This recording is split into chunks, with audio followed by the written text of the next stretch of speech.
हमारी शादी में 20 बाराती आए यार, एक होटल में है व्यवस्था भोजन सहित अचार में। होटल के बाहर था आया खाने श्याम बहार है आई इतने में, इतने में, इतने में है आई इतने में, हो छापा मार पुलिस की कार पूनम हो। सुनिएगा। और आपसे एक छोटा सा निवेदन है कि मंच का सबसे छोटा कवि हूँ, भीड़ भाड़ में पढ़ने का आदी हूँ, इसलिए अगर आप लोग भरपूर तालियां बीच बीच में देते रहोगे तो मैं वो सब कुछ करके जाऊंगा जो मैं चाहता हूँ। सुनिए। अरे कि यक्कड़ बक्कड़ बम्बे बोल, 90 डीजल 100 पेट्रोल। बढ़िया है, बढ़िया है। यक्कड़ बक्कड़ बम्बे बोल, 90 डीजल 100 पेट्रोल, और 100 मिला गा धागा, 100 मिला गा धागा, उछल सिलेंडर भागा, कोई रोक सके। तालियां हो जाता। आपके दिल की बात कर रहा हूं, पूरे देश की समस्या है इस समय।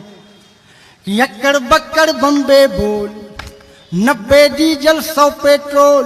यक्कड़ बक्कड़ बम्बे बोल, 90 डीजल 100 पेट्रोल, 100 मिला गा धागा, तो उछल सिलेंडर भागा, कोई रोक सके तो रोक ले।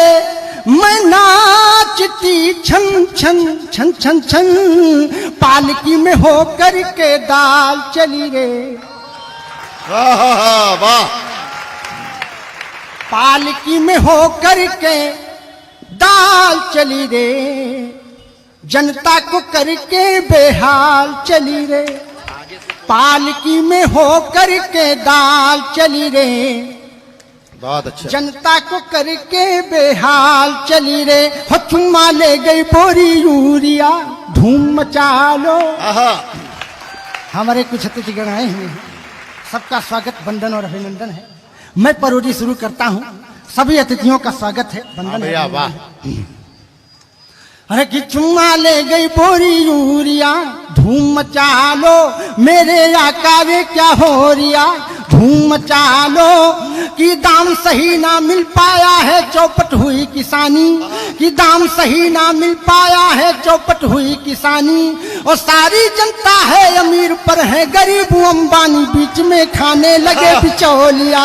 धूम मचा लो मेरे आका रे क्या हो रिया, धूम मचा लो मेरे आका। लेकिन साहब, हमने उत्तर प्रदेश में एक निवेदन किया, जब लाउड स्पीकर बंद हुए तो मैंने एक निवेदन किया। सुनिएगा साहब, अगर आपके दिल में पंक्ति चली जाए तो आशीर्वाद दीजिएगा। अरे कि मंदिर सूना सूना सा है, सुस्त हुए काजी। मंदिर सूना सूना सा है, सुस्त हुए काजी। और परमिशन के चक्कर में है संत और हाजी। हे बाबा जी, बाजा बाजी की ना बाजी। अरे अपनी शादी में कैसे डीजे हम बजाएंगे, अपनी शादी में कैसे डीजे हम बजाएंगे। नातेदारों को नागिन नचड़ा नचाएंगे, कैसे डांस करेंगी मेरी ग्रांड मदर आजी। तालियां हो जाए साहब एक बार। अरे कैसे डांस करेंगी मेरी ग्रांड मदर आजी। हे बाबा जी, बाजा बाजी की ना बाजी। लेकिन साहब, जब पूरा देश कोरोना में घर के अंदर बंद था, तब की मेरी एक पैरोडी चली। उस पैरोडी से मैं आपको स्नान करवाना चाहता हूं। सुनिएगा साहब, जब पूरा देश परेशान था, उस समय देश में क्या हो रहा था, सुनिए। अरे कि जब आ गई जुलाई, पानी में थी पढ़ाई। बेरोजगार जनता की थी हवा हवाई। जब बंद हो गई थी पंकज तेरी कमाई, चंदी बनी लुगाई, 2-4 लात खाई। ताली के लिए कवियों के मन तरस रहे थे, ताली के लिए कवियों के मन तरस रहे थे। सड़कों पे बिना पूछे डंडे बरस, सड़कों पे बिना पूछे डंडे बरस रहे थे, तो चांदनी को कब अपने, चांदनी को कब अपने, अरे चांद से मिलाओगे, चांदनी को कब अपने चांद से मिलाओगे, चांदनी को कब अपने चांद से मिलाओगे, खुद तो कर नहीं सकते, अरे मेरी कब कराओगे। और साहब कोरोना को भगाने का एक मूल मंत्र मैंने बताया। देश ने तमाम एक दवाएं बताई, लेकिन मैं एक दवा बता रहा हूं, अगर आपके दिल में लग जाए तो ये दवा जरूर, इस दवा पर आपका आशीर्वाद चाहिएगा। सुनिएगा, मैंने कोरोना से निवेदन किया कि कोरोना कोरोना आना नहीं मेरे देश में, मेरे देश में कोरोना मेरे दुश्मन, वादा निभाना, और चीन से आए हो और चीन घुस जाना, कोरोना कोरोना आना नहीं मेरे देश में, मेरे देश में, कि आओगे तो अपने मुंह की खाओगे, एक पैग मदिरा में ही मर जाओगे,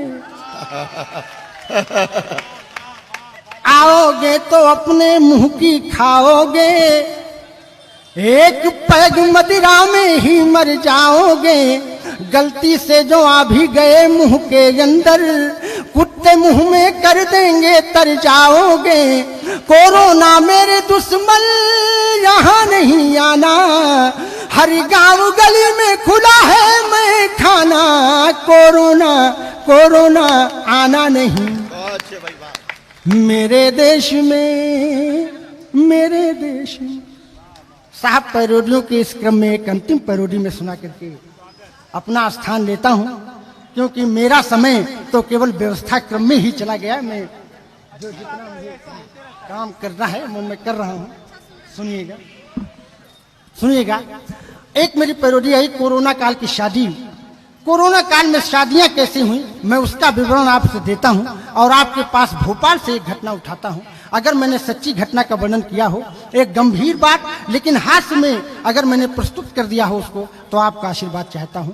सुनिएगा कि जब आ गया सुहाना अप्रैल का महीना, दूल्हे के साथ बैठी दुल्हन बड़ी हसीना, समधन जी कह रही थी समधी मेरा नगीना, इतने में एक आया अफसर फुलाए सीना, भगदड़ की भीड़ में गिरा छोला पुलाव पापड़, भगदड़ की भीड़ में गिरा छोला पुलाव पापड़, पंडित को दक्षिणा में मिला 7-8 झापड़, पंडित को दक्षिणा में मिला 7-8 झापड़, तो स्वागतम बारातियों का अजी लाठियों से होता है। साहब इतनी तालियों में मेरे बच्चे पलेंगे नहीं, एक बार पूरा सदन जोरदार ताली करो कभी समझ। मैं शुरू होता हूं कि जब आ गया सुहाना अप्रैल का महीना, दूल्हे के साथ बैठी दुल्हन बड़ी हसीना, समधन जी कह रही थी समधी मेरा नगीना, इतने में एक आया अफसर फुलाए सीना, भगदड़ की भीड़ में गिरा छोला पुलाव पापड़, पंडित को दक्षिणा में मिला 7-8 झापड़, पंडित को दक्षिणा में मिला 7-8 झापड़, तो स्वागतम बारातियों का अजी लाठियों से होता है, स्वागतम बारातियों का अजी लाठियों से होता है, जिम्मेदार ऐसे सो रहे जैसे कुंभकर्ण सोता है। और साहब वो बारात एक होटल में ठहरी थी, उस होटल की क्या दुर्दशा थी मैं उसका वर्णन करता हूं। सुनिएगा साहब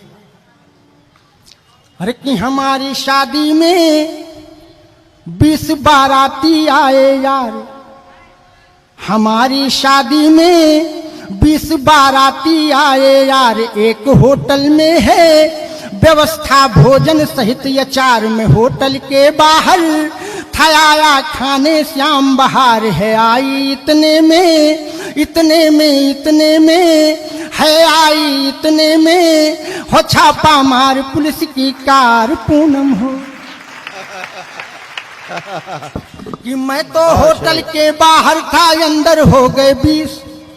वाह भाई होटल में केवल 20 आदमियों की परमिशन थी साहब।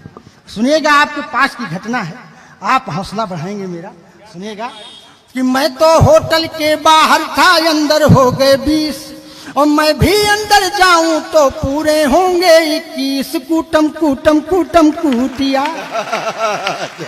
कूटम कूटम कूटम कूटिया, तेल लगा दो कि जो अंदर थे अंदर रह गए, जो बाहर थे बाहर, जो अंदर थे अंदर रह गए, जो बाहर थे बाहर।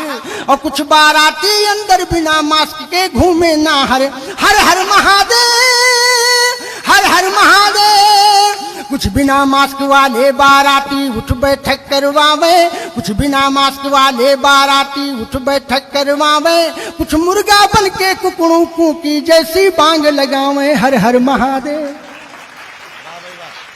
हर हर महादेव।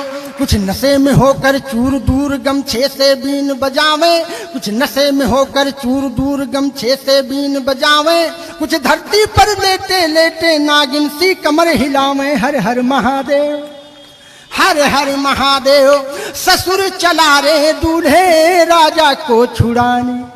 दूल्हे महोदय जेल पहुंच चुके हैं, उनके सम्मान में आप लोग एक बार जोरदार तालियां बजा सकते हैं। वो दूल्हा भी आपके यहाँ का था। सुनिएगा कि ससुर चला रे दूल्हे राजा को छुड़ाने, राजा को छुड़ाने थानेदार को मनाने।